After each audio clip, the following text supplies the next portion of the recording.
Ако те хванат без СМС, ще си да плачеш. Май не. Не. Но няма да те разребе. Не, обаче в друга ситуация. Много съм плакала гадна. Изпуснах си веднъж полета.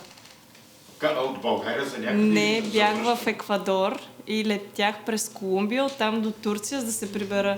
И в Колумбия От състезание? Не, на мастер-клас бях. И в Колумбия си изпуснах полета, защото предишния ми закъсня. И трябваше да седа сама 24 часа в Колумбия. Тогава наистина бях в... Там поне много... има какво да правиш. Прахчета. Сама бях, да. Затова бях по-притеснена. Леля ми помогна. Добре, че беше тя. Как ти помогна? Тя живее в Щатите и беше в същата часова зона и това беше през нощта и тя ми дигна телефона и ми помогна и каза: трябва да отидеш еди къде си, да си вземеш автобус за еди кой си хотел. И си поплака ли за това? Да, беше много гадно, ти като не си се и наспал и някаква стресова ситуация и там хората почти не говорят английски и почваш да се притесняваш. А ти са идваш от състезание и там не си плакала всъщност? Не, и беше ме яд за някакви неща, ама не съм. А сега откакто си треньорка? Ревеш ли? Откакто съм треньорка, не, ама като гимнастичка си плачех, да.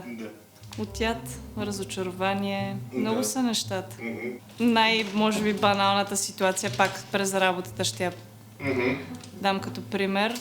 На състезание си и грешиш на първо или на второ съчетание.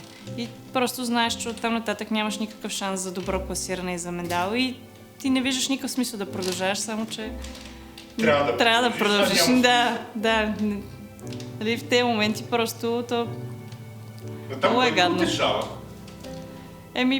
Понякога треньора, но хубаво е състезателя да не му се налага да го утешават. В смисъл да знае, че това е работа и трябва да си я свърши по най-добрия начин.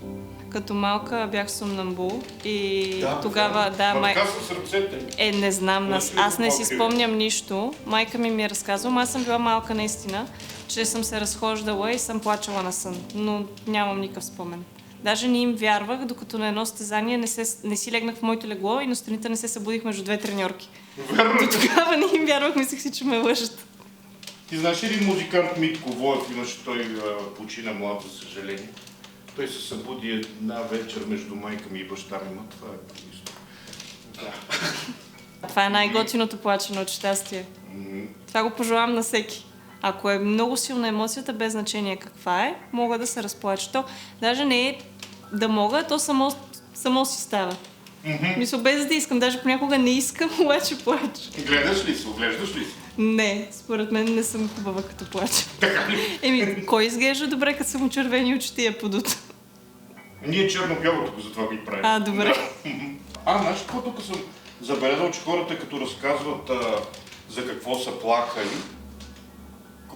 и нека си им става смешно от спомена за това, за което са плакали. Освен ако не е трагедия, някаква истина. Да, тебе случва ли ти се? За някакви неща, които са супер тъпи, че на състезание примерно съм изпуснала. Това е супер тъпо да седнеш да плачеш за такова нещо по принцип.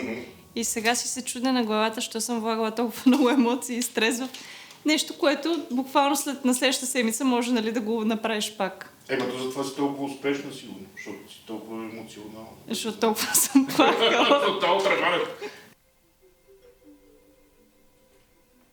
Тъжно, можеш ли?